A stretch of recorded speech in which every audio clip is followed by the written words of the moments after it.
Jeshi la Walinzi wa Mapinduzi ya Kiislamu la Iran IRGC limedai kuwa mifumo yao ya kisasa ya ulinzi wa anga imefanikiwa kuidungua ndege ya kivita ya Marekani aina ya F-15E Strike Eagle karibu na mpaka wa kusini mashariki mwa Iran.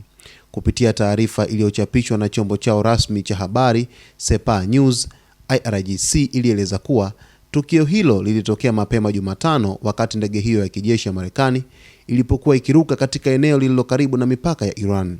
Kwa mujibu wa IRGC, ndege hiyo iliangushwa na mifumo ya kisasa ya ulinzi wa anga inayosimamiwa na kikosi cha anga za juu cha IRGC.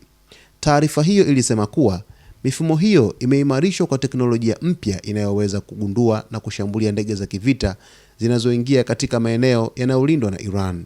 IRGC haikutoa maelezo ya ziada kuhusu eneo kamili la tukio hilo wala hali ya marubani waliokuwa ndani ya ndege hiyo ya kivita. Pia haikueleza iwapo kulikuwa na mabaki ya ndege yaliyopatikana baada ya tukio hilo. Hata hivyo, muda mfupi baada ya madai hayo kutolewa, kamandi kuu ya Marekani Mashariki ya Kati CENTCOM ilikanusha taarifa hiyo ya Iran, ikisema kuwa hakuna ndege ya Marekani iliyodunguliwa na kueleza kuwa madai ya IRGC hayana msingi wowote wa ukweli. Kauli hizo zinazokinzana kutoka pande hizo mbili zimeongeza mvutano wa taarifa katika wakati ambao hali ya usalama katika ukanda wa Mashariki ya Kati inaendelea kuwa tete, huku pande mbalimbali zikitoa taarifa tofauti kuhusu matukio ya kijeshi yanayoendelea katika eneo hilo.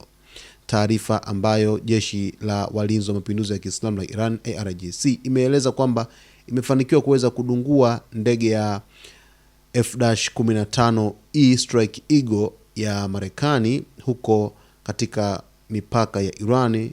Ni taarifa ambazo zinazidi kuonyesha ni kwa jinsi gani vita hivi vinazidi kuchukua mustakabali mpya siku hadi siku. Basi kwa taarifa zaidi, mtazamaji wetu, endelea kuwa nasi wakati wote kwa kusubscribe channel yetu, kulike, kucomment pamoja na kushare.